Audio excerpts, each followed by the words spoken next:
आज आम घोड़ा नाल विषय जानिबा। घोड़ा नाल विषय आपण मैंने भल भाव जानी घोड़ा नाल आम पाई केते लाभदायक होता है। जदि आपण मैंने कोटिपति होगाकू चाहूँगी, जदि आपण मान पाखक टंका आसवाक चाहूँगी, ताहले आजिर यही घोड़ा नाल विषय भिडटी निश्चिंत भाव देखिए, शेष पर्यंत देखिए। तो चलतु आजिर भिडटी आरंभ करिबा। सांग माने आपण माने घोड़ा नालर दैव शक्ति विषय किछि ना किछि निश्चय जानिथिबे। ज्योतिष शास्त्र एवं वास्तुशास्त्र अनुଯାयी अनुकूल वस्तुर त्रुटि एवं ग्रहर दोष हेतु जीवन में असुविधा आसिबार संभावना रही थाए।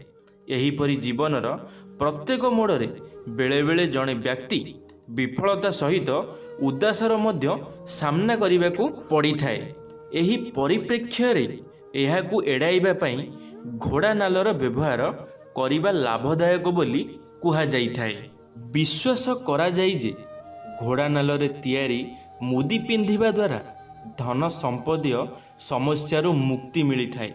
तेबे एहाकू पिंधिबार अन्य सबू लाभ विषय रे चलंतु भल भाबरे जानि नेबा।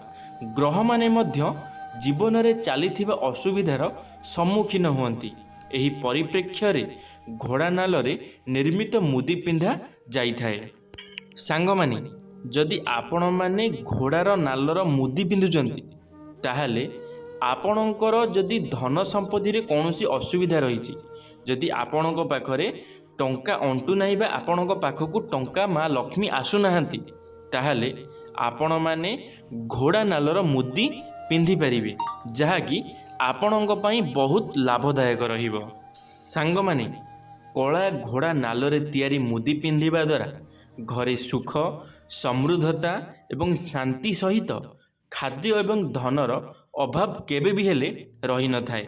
एहापरे सकारात्मक शक्ति आनी थाए।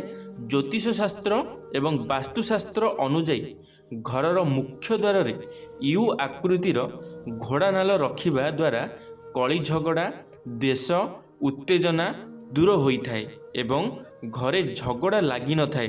संपर्कर मधुरता घरर सदस्य मानक मध्य प्रेम बढ़ाई थाए। सांग माने जदि आपणक घरे कौनसी भी झगड़ा हेउची, आपणक घरे कौनसी भी असुविधा हेउची, जदि आपणक घर को टंकार अभाव रहुची, ताहले आपण माने घोड़ार नाल आनी घोड़ार नाल को यू टाइप्र आमर इंग्राजी अक्षर यू जो टाइप्र आपण माने सेमितिका घोड़ार नाल आनी आपणकर घरर मुख्य द्वार, जहाँ को आपण माने मेन द्वार मुह कहते मुख्य द्वार रे आपण माने लगै दियंतु। तापरे आपण माने लाभ देखंतु कौन आपणकर जीवन रे परिवर्तन आसुची, सतरे परिवर्तन आसुची ना किछि भी आपणकर परिवर्तन हेउ नाही। आपण माने निजे देखि नियंतु भल भाबरे।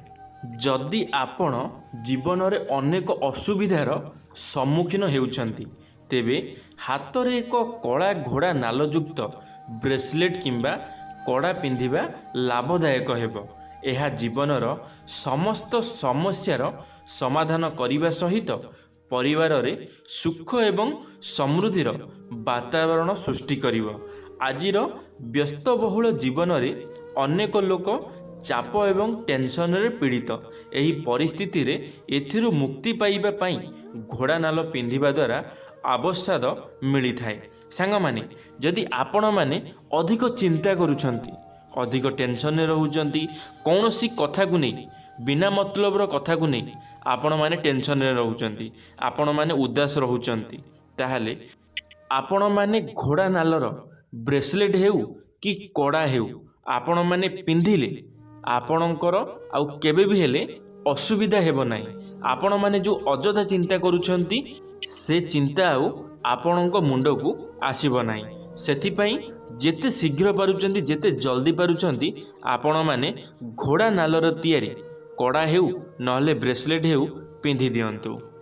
एहा पिंधिबा द्वारा चाप कमी जाए एवं जीवन रे प्रगतिर बाट खोली थाए बोली विश्वास करा जाए। जदि आपण कठिन परिश्रम करिबा परे मध्य सफलता पाई नाहांती, तेबे घोड़ा नाल पिंधिबा लाभदायक होइथाए। यह व्यतीत ଯେଉଁମାନଙ୍କର ଶିକ୍ଷା ଗ୍ରହଣରେ କୌଣସି ଅସୁବିଧା ଅଛି, ପାଠ ମନେ ରହୁନି, ସଫଳତା ମିଳୁନାହିଁ, ସେମାନେ ମଧ୍ୟ ଏହି ରିଙ୍ଗ ପିନ୍ଧିବା ଉଚିତ। ସାଙ୍ଗମାନେ, ଯଦି ଆପଣଙ୍କ ଘରେ ଛୋଟ ଛୁଆ ଅଛନ୍ତି ଆଉ ସେମାନେ କିଛି କରିବାକୁ ଚାହୁଁଛନ୍ତି, ସେମାନେ ଯାହା ବି ପାଠ ପଢ଼ୁଛନ୍ତି ସେମାନଙ୍କର ପାଠ ମନେ ରହୁନାହିଁ, ସେମାନେ ଏଇ ପାଠପଢ଼ାକୁ ନେଇ ବହୁତ ଟେନସନରେ ରହୁଛନ୍ତି, ତାହେଲେ ଆପଣମାନେ ଘୋଡ଼ା ନାଲରେ ତିଆରି ମୁଦି ଗୋଟିଏ ଛୋଟ ଛୁଆମାନଙ୍କୁ ପିନ୍ଧାନ୍ତୁ। ନିଜର ଘରେ ଯେଉଁ ଛୋଟ ଛୁଆମାନେ ଅଛନ୍ତି ସେମାନଙ୍କୁ ଘୋଡ଼ା ନାଲରେ ତିଆରି ମୁଦି ପିନ୍ଧେଇକିରି ଥରେ ଦେଖନ୍ତୁ। ତାପରେ ଦେଖିବେ କେଉଁଭଳି ଆପଣମାନଙ୍କର ପିଲାମାନଙ୍କର ଭାଗ୍ୟ ବଦଳିଯିବ, କେମିତି ସେମାନଙ୍କର ପାଠ ମନେ ରହିବ। ତ ଥରେ ନିଶ୍ଚିନ୍ତ ଭାବରେ ଟ୍ରାଏ କରିକିରି ଦେଖନ୍ତୁ, ବ୍ୟବହାର କରିକିରି ଦେଖନ୍ତୁ, ଆପଣମାନେ ନିଶ୍ଚିନ୍ତ ଭାବରେ ଜାଣିପାରିବେ। ସାଙ୍ଗମାନେ, ଯଦି ଆପଣମାନେ ରାତିରେ ଡରୁଛନ୍ତି, ଚମକି ପଡ଼ୁଛନ୍ତି, ଆପଣଙ୍କର ଶରୀର ଅସୁସ୍ଥ ହେଇଯାଉଛି, ତାହେଲେ ମଧ୍ୟ ଆପଣମାନେ ଘୋଡ଼ା ନାଲରେ ତିଆରି ମୁଦି ହେଉ, ବ୍ରେସଲେଟ୍ ହେଉ, କଡ଼ା ହେଉ, ଆପଣମାନେ ପିନ୍ଧିଲେ ଆପଣମାନଙ୍କୁ ନିଶ୍ଚିନ୍ତ ଭାବରେ ଲାଭଦାୟକ ହେବ। ଆପଣମାନେ ଜାଣିଥିବେ ଯେତେବେଳେ ଛୋଟ ଛୁଆମାନେ ଚମକି ପଡ଼ିଥାନ୍ତି, ଛୋଟ ଛୁଆମାନେ ବିଳି ବିଳେଇଥାନ୍ତି, ମା' ମାନେ ଘରେ ଘୋଡ଼ାର ନାଲ ଆଣି ରଖିଦେଇଥାନ୍ତି। ତ ମୁଁ ଆପଣମାନଙ୍କୁ ଜଣାଇ ଦେବାକୁ ଚାହୁଁଛି, ରଖିବା ଅପେକ୍ଷା ଯଦି ଆପଣମାନେ ନିଜ ପିଲାମାନଙ୍କ ହାତରେ ପିନ୍ଧେଇ ଦେଉଛନ୍ତି ତାହେଲେ ସେ ହିଁ ବେଶୀ ଲାଭଦାୟକ ହେବ।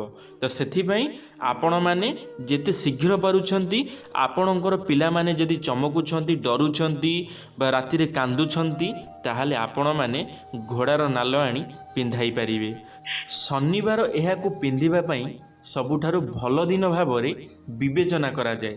ଏହି ଦିନ ଏହି ରିଙ୍ଗଟି ହାତର ମଝି ଆଙ୍ଗୁଠିରେ ପିନ୍ଧିବା ଉଚିତ, କିନ୍ତୁ ସମସ୍ତଙ୍କର ପରିମାଣ ଭିନ୍ନ ହୋଇଥାଏ। ଏହି କ୍ଷେତ୍ରରେ ଏହାକୁ ଥରେ ପିନ୍ଧିବା ପୂର୍ବରୁ ଜ୍ୟୋତିଷଙ୍କ ଏହି ବିଷୟରେ ମତାମତ ନେବାକୁ ଭୁଲନ୍ତୁ ନାହିଁ। ସାଙ୍ଗମାନେ, ଆପଣମାନେ ଶନିବାର ଦିନ ଏହି ମୁଦିକୁ ହାତରେ ପିନ୍ଧିପାରିବେ। ଆଉ ଯଦି ଆପଣମାନେ ଚାହୁଁଛନ୍ତି ତାହେଲେ ଗୋଟେ ଥର ଆପଣମାନେ ଜ୍ୟୋତିଷଙ୍କୁ ପଚାରି ନିଅନ୍ତୁ, ଆପଣମାନେ ଜାଣିଯିବେ କେଉଁ ବାରରେ ପିନ୍ଧିବାଟା ଠିକ୍ ହେବ, କେଉଁ ଆଙ୍ଗୁଠିରେ ପିନ୍ଧିବାଟା ଠିକ୍ ହେବ। ସାଙ୍ଗମାନେ, ଭିଡ଼ିଓଟି ଯଦି ଆପଣମାନଙ୍କୁ ଭଲ ଲାଗିଥିବ, କିଛି ଶିଖିବା ପାଇଁ ମିଳିଥିବ, ତାହେଲେ ନିଶ୍ଚିନ୍ତ ଭାବରେ ଗୋଟିଏ ଲାଇକ୍ଟିଏ କରିଦେବେ। ସାଙ୍ଗମାନଙ୍କ ମଧ୍ୟରେ ସେୟାର ନିଶ୍ଚିନ୍ତ ଭାବରେ କରିଦେବେ। କମେଣ୍ଟ ବକ୍ସରେ ଆପଣମାନଙ୍କର ମତାମତ ନିଶ୍ଚିନ୍ତ ଭାବରେ ରଖିବେ। ଧନ୍ୟବାଦ। ଜୟ ଜଗନ୍ନାଥ, ଜୟ ମା ଶାରଳା, ଜୟ ଶ୍ରୀକୃଷ୍ଣ।